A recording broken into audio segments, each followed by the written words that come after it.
Bismillahirrahmanirrahim. Assalamualaikum. Teman-teman kita masih ada di pembahasan ekspektasi matematika 2 variabel acak. Jadi sekarang kita masuk ke pokok bahasan yang ketiga, yaitu tentang product moments 2 variabel acak. Nah, jadi product moments ini, jadi kalau di bab sebelumnya kan udah belajar tentang moments ya, untuk variabel acak, momen untuk variabel acak, bagaimana menghitung momen dari satu variabel acak. Nah, sekarang ketika kita udah punya 2 variabel yang acak, maka kita akan bisa menentukan hasil perkaliannya, momen perkalian atau product moments-nya gitu. Nah, yang pertama kita bisa menentukan momen perkalian asal atau origin-nya. Jadi kalau ada 2 variabel acak, baik dia discrete maupun continue gitu ya. Kalau di masing-masing discrete dan continue itu di bab sebelumnya udah belajar bisa menentukan momen asal dari masing-masing variabel, maka bisa juga kita menentukan momen perkalian asal dari kedua variabel gitu ya. Nah, ini definisi ketujuh, yang pertama untuk yang variabel acak discrete. Jadi kalau ada X dan Y variabel acak yang discrete, maka momen perkalian asal atau origin ke R untuk si X dan ke S untuk si Y itu dilambangkan dengan mu aksen RS gini. Nah, ini merupakan nilai harapan dari X pangkat R dan dikali dengan Y pangkat S. Nilai harapan itu kan ekspektasi ya, sehingga momen asal atau origin dari si X dan Y yang ke R dan ke S itu adalah tinggal ekspektasi dari kalau X-nya yang ke R, maka X-nya pangkat R dan ini Y-nya pangkat S. Kemudian ini gimana? Ini ya udah pakai cara sebelumnya kita sudah belajar bagaimana menentukan ekspektasi kan ya. Ekspektasi dari sesuatu itu adalah sigma dari sesuatu dikaliin F sesuatu itu gitu kan ya. Fungsi peluangnya, distribusi peluang. Nah, sehingga ketika kita punya 2 variabel acak, berarti kita pakai batasannya X, batasannya Y, kita jumlahkan sebanyak batasannya.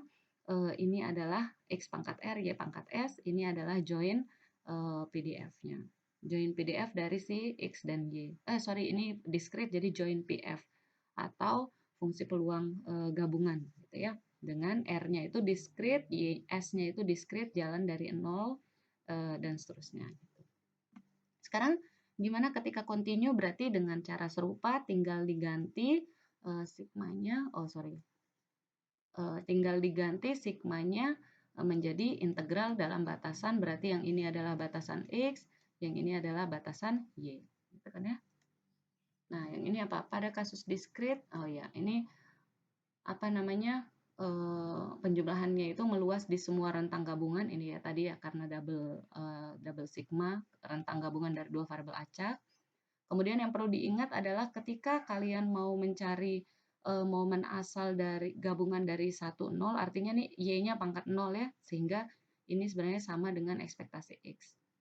Kalau yang ini ketika X-nya yang 0, maka ini sama dengan ekspektasi Y. Nah, di bab sebelumnya udah belajar ekspektasi X itu disimbolkan dengan mu X, ekspektasi Y itu adalah mu Y. Oke, ini yang tadi continue. Nah, sekarang kita masuk ke yang kedua, momen perkalian rata-rata.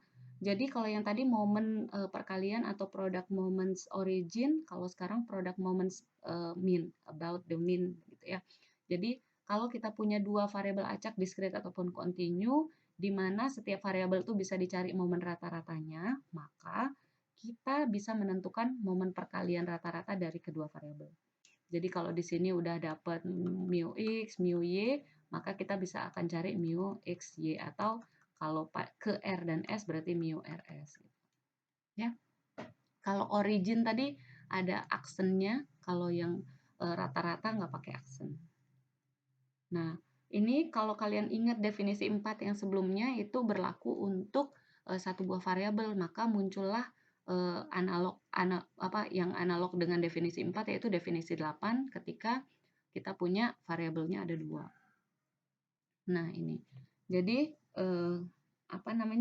ketika variabel acaknya discrete gitu ya, maka si momen ini nggak pakai aksen ya. Kalau pakai aksen tadi itu adalah yang origin, maka momen perkalian dari rata-rata X dan Y pada ke R dan ke S, ini R ini adalah miliknya X, S ini miliknya Y, itu adalah sama kalau yang tadi mu aksen RS itu kan ekspektasi X pangkat S kali X pangkat R kali Y pangkat S gitu kan ya. Nah, sekarang karena ini rata-rata berarti dia harus dikurangin dengan masing-masing momen rata-ratanya.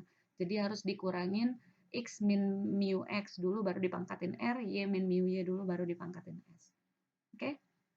Untuk R-nya dari 0, S-nya juga dari 0 diskrit. Ngitung ini gimana ya? Ini sama aja, ekspektasi dari sesuatu itu adalah sigma batasannya dari sesuatu itu F join PF-nya karena ini diskrit. Oke? Nah, continue serupa juga, cuman pembedanya adalah kalau tadi pakai penjumlahan, di sini menghitungnya pakai integral. Ini batasan X, ini batasan Y. Oke? Nah, ini bisa dicoba. Misalnya kita punya join PF untuk discrete, X-nya dari 1 sampai 3, Y-nya 1, 2. Terus ini adalah join PF-nya, gitu ya. Maka disuruh tentukan momen momen perkalian atau produk moments origin ketika X-nya sama dengan 2 dan Y-nya sama dengan 2. Ya. Nah, ini bisa dicoba aja, tinggal dimasukin karena X-nya 2, Y-nya 2, berarti X pangkat 2, Y pangkat 2, berarti ini X pangkat 2, Y pangkat 2 dikali join PF. Tinggal dimasukin, pertama masukin sigma Y, kemudian yang kedua masukin sigma X. Dapatlah 20,4. Ini adalah momen originnya.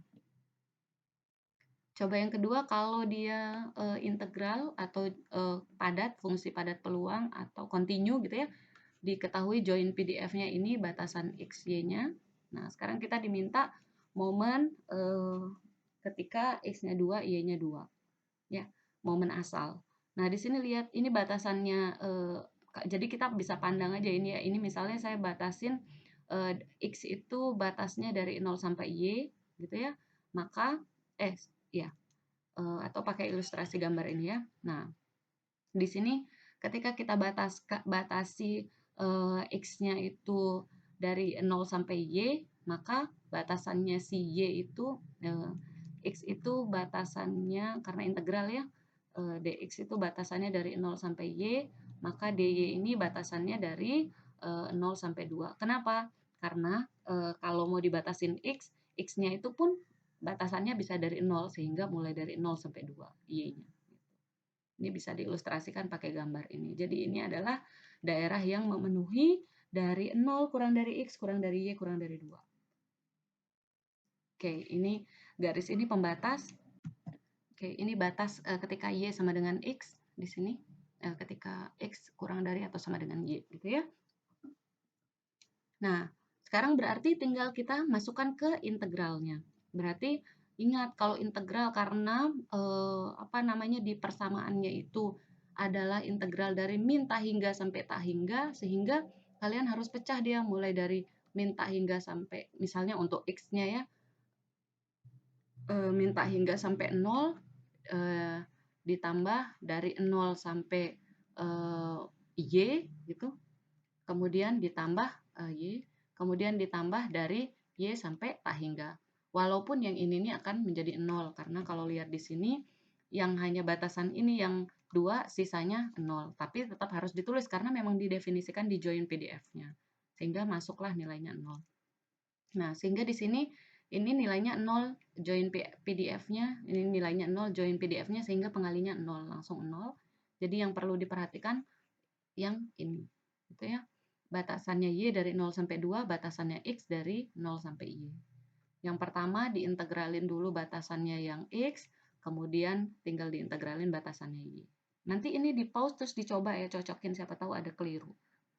Sehingga hasilnya 1,78. Ini adalah momen origin ketika X-nya sama dengan 2, Y-nya sama dengan 2. Oke. Ini ada coba yang ketiga, ini kalau mau nentuin momen rata-rata ya. Jadi momen rata-rata ketika X1 Y sama dengan 2. Ini join PF-nya discrete. Data yang tadi ini sama yang tadi, cuman bedanya kalau tadi cari momen origin, kalau produk momen origin, kalau ini produk momen rata-rata. Ini solusinya. Bedanya apa? Bedanya tinggal dikaliin, tinggal dalam pengalinya ada dikurangin ini. Nah, sekarang Masalahnya di sini kita belum punya momen rata-rata X dan momen rata-rata Y, sehingga harus dicari dulu gitu. Gimana nyarinya? Ini ada di bab sebelumnya caranya, tapi di sini saya munculin. Nah, momen rata-rata X itu adalah ekspektasi X kan ya, sehingga ekspektasi X itu adalah sigma batasan X dikali marginal X gitu. Nah, sekarang kita punya marginal X nggak? Nggak punya, karena yang ada di dalam function itu adalah join PDF kan ya. Jadi F, X, Y yang ada gitu. Sehingga gimana kalau kita mau cari yang pertama GX-nya? Gimana? Maka kalau kalian ingat rumus marginal di bab sebelumnya, untuk mencari GX dari join PDF itu tinggal dibuat dalam batasan batasannya. Kalau mau cari marginal X berarti cari di batasannya Y dari join PDF. PF, sorry ini discrete gitu. Kalau mau cari marginal Y berarti misalnya di sini bedain namanya HY, maka ini batasannya X dari join PF-nya. Masih ingat ya? Nah, sehingga di sini dipakailah marginal X, masukin ini. Tuh. Ya. Oke, yang ini bisa dicoba aja ya. Nanti ini di pause terus dicoba terus dicocokin, siapa tahu ada keliru. Sehingga Y, Fx, Y dimasukin, ini adalah join PDF, cari marginal, dapat marginal, ini adalah marginalnya. Nah, baru dikaliin dengan X, dimasukin di batasan X. Dapatlah 7/3. Dengan cara serupa kita bisa cari marginalnya Y, dapatlah 9/5. Baru deh kalau udah dapat, ini yang akan kita masukkan ke momen rata-ratanya. Jadi dikurangin momen X dan momen Y. Oke, jadilah dapatlah product moments-nya.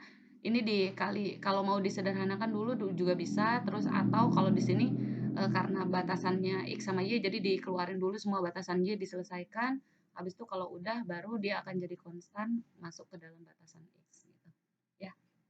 Dapatlah hasilnya 0 gitu. Ini kalau yang discrete. Nanti ini sekali lagi coba di pause biar dicocokin ya sama jawaban kalian. Ini kalau yang data yang tadi kita udah kerjain momen originnya, sekarang product moments rata-rata. Dengan cara serupa ya, cuman bedanya di sini kalian akan cari marginalnya ini pakai integral. Jadi marginal X pakai batasannya Y, terus marginalnya Y pakai batasannya X. Gitu. Dapatlah 4/3 dan 2/3. Sehingga dari sini kita bisa dapat momen rata-rata, produk momen rata-ratanya ketika X1, Y2 itu adalah 16/135. Ntar tolong dipastikan benarnya enggak ya. Oke. Nah, yang ketiga kalau tadi pertama product moments origin, yang kedua product moments of the mean, about the mean, yang ketiga adalah covariance atau kovariansi ya. Kovariansi ini adalah ukuran khusus turunan dari produk momen rata-rata. Jadi produk momen rata-rata itu kan mu rs ya. Nah, keadaan khususnya itu ketika r sama dengan 1, s sama dengan 1, ini namanya mu 11, ini namanya kovariansi. Ya, jadi kovariansi ini bisa menunjukkan bagaimana hubungan antara X dan Y kalau memang hubungannya ada. Ya. Oke. Nah, ini definisi 9, kovariansi dari X dan Y itu dilambangkan dengan covariance, ya masih ingat covariance, akar dari varian, bisa ditulis gini, or kadang orang juga nulisnya covarian X, Y. Ya. Jadi ini kasus khusus ketika momen rata-rata R sama dengan 1, S sama dengan 1. Nah, dari teorema 6, untuk satu variabel muncullah analognya yaitu teorema 11 yang menunjukkan kovariansi yang mana kovariansi ini kayak tadi kita bilang, dia mengukur hubungan atau asosiasi antar variabel. Jadi di sini dua variabel X dan Y. Nah, apa bunyinya teorema 11? Jadi teorema 11, kovariansi antara X dan Y itu adalah momen origin ketika 1, dikurangi momen rata-rata. Momen rata-rata X kali momen rata-rata Y. Ya. Oke. Nah, ini proof-nya. Jadi kovariansi XY dimasukin, kovariansi XY ini kan adalah mu 11 kan ya. mu11 itu kan adalah ketika X-nya saat ini pangkat 1, ini pangkat 1, momen rata-rata. Dikali, kemudian ekspektasi XY, ini adalah momen origin, kemudian ini saling meniadakan, sisa yang ini. Ya. Nah, contoh kita punya ini adalah peluang gabungan dan marginal. Jadi ini marginalnya ketika X1 ini marginal ketika ini gabungan antara ketika X0 Y0 Y0 X1 Y0 X2 dan seterusnya. Ini adalah marginalnya yang Y ketika X-nya Y-nya 0, marginal Y ketika Y-nya 1 ini ya. Ketika ini Y-nya 1, marginal Y ketika Y-nya 2. Nah, ini ketika X-nya 0, ini marginalnya gitu. Ini marginal-marginal yang di luar, yang di dalam adalah join-nya. Jadi, di mana X-nya ini adalah pengambilan kaplet aspirin, kalau yang ini sedatif atau apa ya namanya, obat penenang. Nah, ini adalah peluang yang didapat. Sekarang pertanyaannya, tentukan kovariansi X dan Y.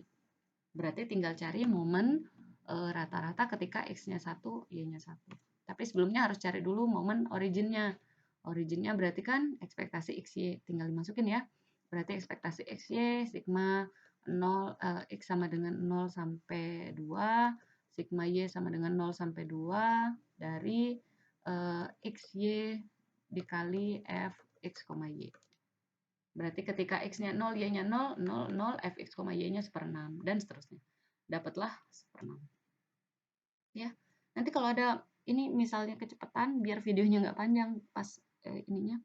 Jadi bisa di sambil pause-pause terus dicoba. Kalau ada yang perlu didiskusikan langsung di grup ya. Nah, sehingga ini momen rata-rata X, momen rata-rata Y. Ya. Dapatlah kovariansinya adalah mu11 aksen dikurangi mu X, mu Y. Dapatlah min 7/54. Ini ada tanda minus, ya nggak apa-apa. Minus itu karena kovariansi menunjukkan korelasi, asosiasi, maka minus ini menunjukkan, kan tadi ini adalah aspirin, X-nya aspirin, yang Y-nya adalah sedatif, obat penenang ya. Sehingga minus ini artinya kayak korelasi gitu loh.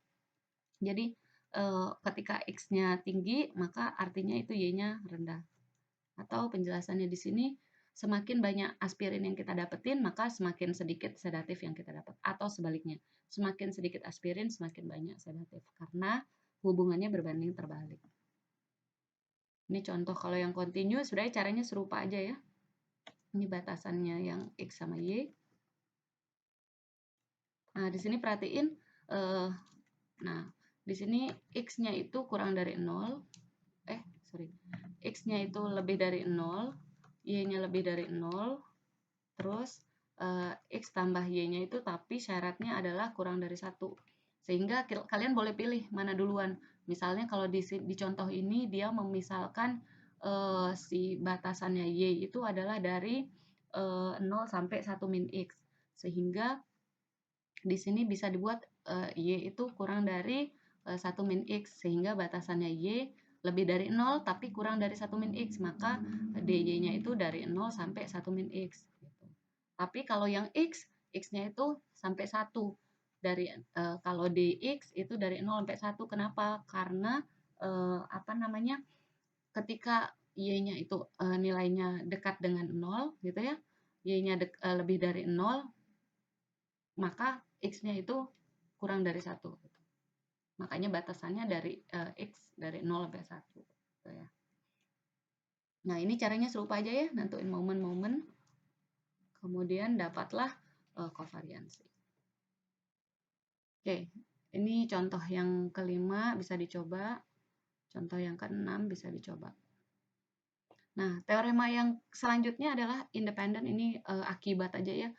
Bukan akibat, maksudnya kelanjutan yang tadi. Jadi, ketika kita mau cari ekspektasi X, Y, atau ini kita sebut sebagai mu. Ini bukan koma. Ini ekspektasi XY atau momen origin. Itu ketika X dan Y-nya independen, maka dia langsung boleh dikaliin ekspektasi masing-masing. Dan kovariansnya 0. Jelas ya kan hubungannya kalau independen kovariansnya 0. Karena ini teorema berarti ada proof-nya. Kalau discrete nanti ini bisa dilihat lebih detail lagi ya. Kalau discrete berarti ekspektasi XY ini biasa ya. Nah, sekarang yang bisa digarisbawahi di sini fx-y ini kan join PF ya. Join PF kalau independen, kalau di teorema sebelumnya di bab sebelumnya ketika join PF independen, fxy independen, maka bisa ditulis dalam bentuk gx dikaliin hy. Dapatlah ini. Sehingga ini bisa dipecah sendiri-sendiri, x dengan x, y dengan y. Dapatlah gitu. Sekarang membuktikan kovariansnya 0, berarti tinggal dimasukin ekspektasi x, y, ini ekspektasi x, y, dapatlah kovarians 0.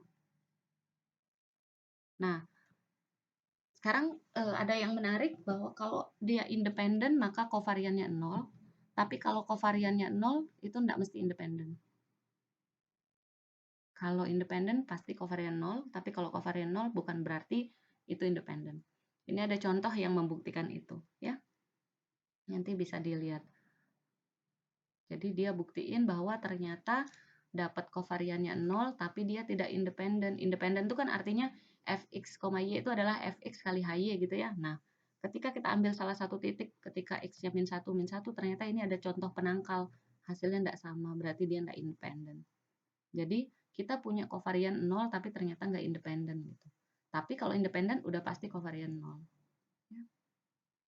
Nah, teorema terakhir kayaknya nih, generalisasi dari yang 12 tadi.